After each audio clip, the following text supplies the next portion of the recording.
Hello दोस्तों, श्रीमद् भागवत गीता के पास आपके हर प्रश्न का उत्तर है। चाहे आपकी कोई परेशानी भी हो या कोई इच्छा हो, श्रीमद् भागवत गीता आपके हर प्रश्न का उत्तर देती है, आपकी हर समस्या का हल देती है। चाहे वह परेशानी आपके मन की हो या धन की हो या आपके शरीर की हो, आपके रिश्तों की हो, आपको अपनी हर समस्या का उत्तर श्रीमद् भागवत गीता में जरूर मिलेगा।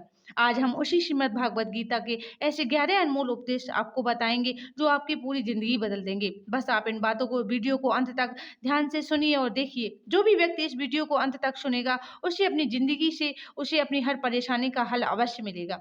उसे अपनी जिंदगी में जो कुछ भी चाहिए वह उसे जरूर मिलेगा। श्रीमद् भागवत गीता का सबसे पहला उपदेश यही है कि कोई अगर आपका अपना है या कोई आपसे बड़ा है तो उसका अपने प्रति गलत व्यवहार कभी भी सहन नहीं करना चाहिए। यह गीता का उपदेश हमारी जिंदगी से भी जुड़ा हुआ है।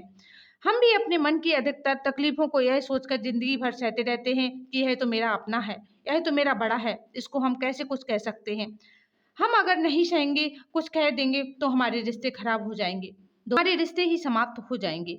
पर सोचने की बात यह है कि उस व्यक्ति को आप अपना कैसे मान सकते हो जो आपकी तकलीफों की वजह हो। अपना तो वह होता है जो हमारी तकलीफों को दूर कर दे।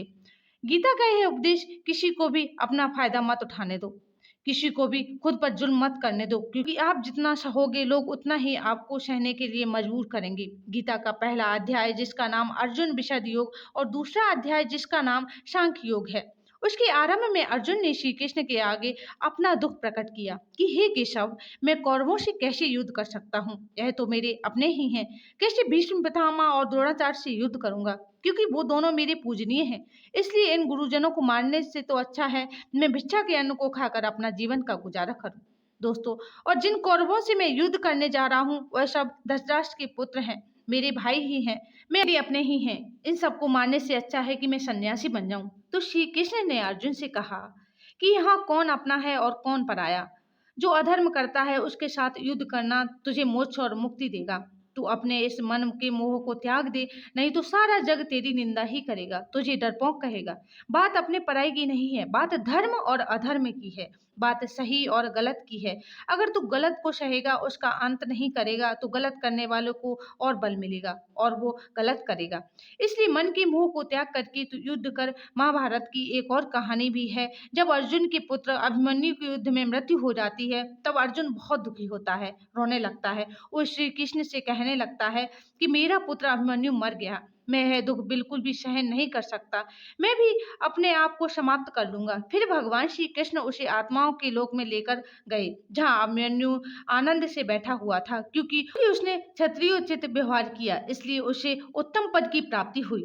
जब अर्जुन अभिमन्यु के पास रोते रोते पहुंचा, अपने पुत्र को देखकर अर्जुन बहुत प्रसन्न हुआ। उसे गले से लगाकर कहने लगा कि हे पुत्र, तेरे बिना तो मैं जी ही नहीं सकता, मैंने तो अपने जीवन की आशा को त्याग कर दिया है। तो अभिमन्यु कहने लगा कि आप कौन हैं? अर्जुन बोला, मैं तेरा पिता हूँ, मेरा पुत्र है तू। अभिमन्यु तो कहने लगा कि कौन पिता कौन पुत्र, मैंने हजारों जन्म हैं, किसी जन्म में आप मेरे पिता बनते हैं और किसी जन्म में मैं आपका पिता बनता हूँ। आत्मा का कोई न माता है न कोई पिता है। जब अर्जुन ने देखा कि मेरा पुत्र मुझे पहचान ही नहीं रहा तो उसका सारा मोह खत्म हो गया। इसलिए गीता की इस उपदेश को ठीक से समझ लो कि यहाँ कोई अपना पराया नहीं है। जो बुरे वक्त में, तकलीफ के वक्त हमारा साथ दे, सिर्फ वही हमारा अपना है, बाकी सब पराए हैं।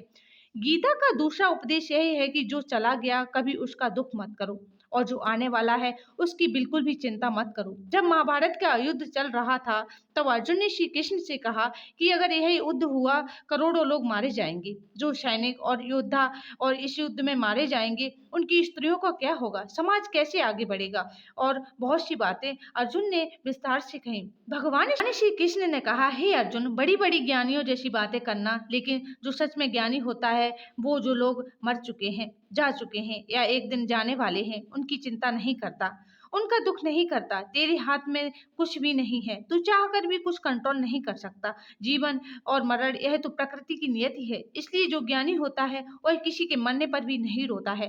ज्ञानी जन ना ही बीते हुए कल का शोक करते हैं और ना ही आने वाले कल का चिंता करते हैं। इसलिए जो होने वाला है वह होकर रहता है और जो नहीं होने वाला है वह कभी नहीं होता है। ऐसा निश्चय जिसको समझ में आ जाता है, उसकी बुद्धि में आ जाता है, उसे कोई चिंता नहीं सताती, कोई दुख नहीं सताता। हमारे सारे दुखों का कारण ही यही है। हम जो वक्त गुजर चुका है उसे सोच सोच कर परेशान रहते हैं। यहाँ भविष्य की चिंता करके खुद को बीमार कर देते हैं, नष्ट कर देते हैं। गीता का ज्ञान हमें यही सिखाता है कि ना तो हम बीता हुआ कल बदल सकते हैं और ना ही आने वाले कल को कंट्रोल कर सकते हैं। हमारे हाथ में सिर्फ वर्तमान है, सिर्फ आज का ही पल है। हमारा तनाव, चिंताएं भूतकाल और भविष्यकाल के बारे में सोचते रहते हैं। हमेशा उसी में ही जीते रहते हैं, मगर वर्तमान में कभी नहीं जीते। इस पल को कभी नहीं जीते। जब आप वर्तमान का पूरा आनंद लेना सीख जाओगे, तभी आपकी जिंदगी से तनाव कम होगा, चिंताएं खत्म होगी। वर्तमान में एक बहुत बड़ी उपलब्धि है हमारे हाथ में।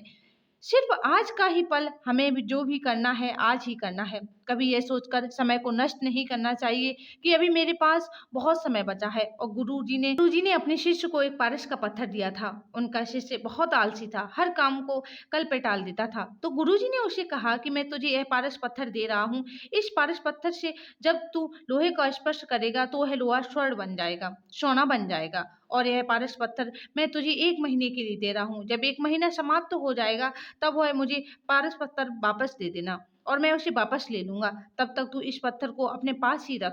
गुरुजी का वह शिष्य बाजार में लोहा खरीदने के लिए गया। जब बाजार में लोहा खरीदने पहुंचा तो उसे लोहे का रेट बहुत महंगा लगा। उसने कहा थोड़े दिन रुक लूं, फिर यह लोहे का रेट कम हो जाएगा।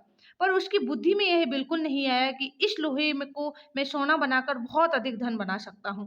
लेकिन उसके मन को सुस्ती, उसके मन का आलस्य, उसकी वजह से उस काम को कल पे टाल दिया। ऐसे ही करते करते पूरा महीना समाप्त हो गया। फिर गुरुजी उस शिष्य के पास आ पहुंचे कि बताओ तुमने कितना सोना बचा बनाया है। शिष्य बोला कि मैंने तो अभी सोना बनाना शुरू भी नहीं किया। तो गुरुजी ने कहा मुझे मेरा वह पारस पत्थर वापस चाहिए।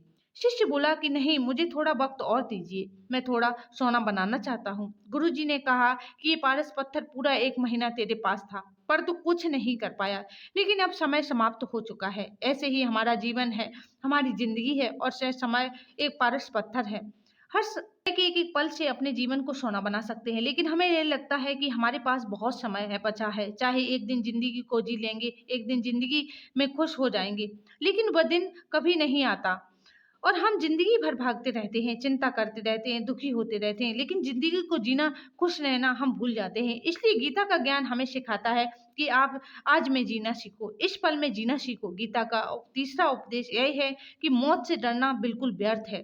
श्री कृष्ण ने गीता में कहा कि यह संसार मृत्यु लोक है। जिसका जन्म हुआ है वह एक दिन जरूर मर जाएगा, जिसका आरंभ हुआ है उसका अंत अवश्य होगा।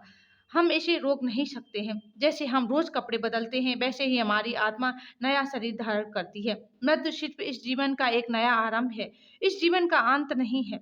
आत्मा कभी नहीं मर सकती और ना ही उसे कोई मार सकता है, लेकिन मौत का को सबसे ज्यादा लगता है। मौत का दुख भी इंसान को सबसे ज्यादा होता है। और एक पेड़ से दो पक्षियों का जोड़ा रहता था, उन दोनों में बहुत प्रेम था।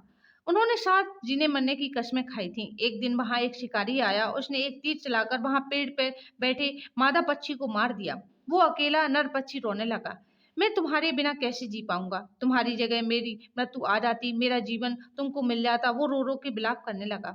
इतने में उस शिकारी ने तीसरा तीर चलाया, उस नर पक्षी को भी मार दिया। वास्तविकता में यह कहानी हमारी ही है। हम भी रोते रहते हैं जब कोई मरता है, लेकिन यह नहीं पता कि एक ना एक दिन हमारा जीवन भी समाप्त हो जाएगा। हम भी उसी मृत्यु के पेड़ पर ही बैठे हैं, लेकिन शरीर का मिटना हमारा अंत नहीं है। श्री कृष्ण ने अर्जुन से कहा कि हे अर्जुन, तेरे और मेरे अनंत जन्म हुए हैं, तुझे कुछ भी याद नहीं है, लेकिन मुझे सब याद है। जो व्यक्ति इस सत्य को समझ ले कि मैं यह संसार में कुछ समय के लिए आया हूँ, उसकी जिंदगी में सब दुख चिंताएं दूर हो जाएंगी और समाप्त हो जाएंगी। जब इस संसार से जाना ही है तो दुख किस बात का। पहले के जमाने में साधु महात्मा लोग पैदल यात्रा करते थे। यात्रा करते करते वह एक नगर में पहुंचे। वह महात्मा बहुत थक चुके थे। उस नगर में उन्होंने एक महल देखा और उन्होंने उस महल में जाकर विश्राम करने का सोचा। वह महल में जाकर सो गए। जब उस महल में वहां का राजा पहुंचा तो अपने पलंग पर उस महात्मा को सोता देखकर वह बहुत हैरान हो गया। राजा उस महात्मा से पूछने लगा कि तुम मेरे महल में कैसे घुस आए और मेरे बिस्तर पर सो रहे हो। महात्मा कहने लगा कि यह तुम्हारा महल है, मुझे तो लगा यह धर्मशाला है। तो राजा ने कहा आपको मेरा महल धर्मशाला कैसे लगा। तो महात्मा ने राजा से प्रश्न किया कि तुमसे पहले इस महल को कौन रहता था? तो वह राजा बोला कि मुझसे पहले मेरे पिता यहाँ पर रहते थे और उससे पहले मेरे दादाजी यहाँ पर रहते थे। तो महात्मा ने प्रश्न किया कि तुम इस महल में हमेशा रहोगे या तुम्हारे बाद कोई और रहेगा? तो राजा कहने लगा कि मेरे बाद मेरा पुत्र इस महल में रहेगा। तो महात्मा राजा से कहने लगे कि जिस जगह पर रहने वाले बार बार बदल जाते हैं उसे घर कैसे कह सकते हैं? वह तो धर्मशाला ही है, इसलिए तेरे महल को धर्मशाला समझकर मैं इसमें रात बिताने के लिए आ गया था। धर्मशाला जान जंग वह सब स्वप्न का सामान है। यदि हम भी इस बात को समझ लें कि हम यहाँ कुछ समय के लिए आए हैं, आनंद करने के लिए आए हैं, खुश रहने के लिए आए हैं, तो हमारे सारे दुख ही समाप्त हो जाएंगे। जब हम अपना मोह यहाँ जमा लेते हैं, अपना दावा यहाँ जमा लेते हैं कि यह मेरा है, इसे मैं छोड़ नहीं सकता, इसके बिना मैं जी नहीं सकता, तो हमारा जीवन दुखों से भर जाता है। इसलिए जीवन में मृत्यु का भय त्याग करके जीवन का प्रतिपल आनंद लेना चाहिए। गीता का चौथा उपदेश मन और विचारों को कंट्रोल किए बिना जीवन में कभी भी शांति और सुकून मिलने वाला नहीं है। अर्जुन ने श्री कृष्ण से कहा कि मेरा मन सही गलत सब कुछ जानता है, फिर भी मेरे विचार, मेरा मन मुझे कंट्रोल नहीं होता। मैं जो करना चाहता हूँ वह नहीं कर पाता हूँ और जो नहीं करना चाहता वह मेरा मन मुझसे जबरदस्ती करवाता है। इसलिए मैं बेचैन हो गया हूँ, मुझे शांति प्राप्त नहीं हो रही है। श्री कृष्ण ने अर्जुन से कहा, उसके लिए तुझे अपने मन एक साथ अभ्यास करना चाहिए। एक दिन का काम नहीं है। जब तक तू अपने मन और विचारों को गुलामी का त्याग नहीं करता, तब तक तुझे जीवन में कभी शांति नहीं मिलेगी।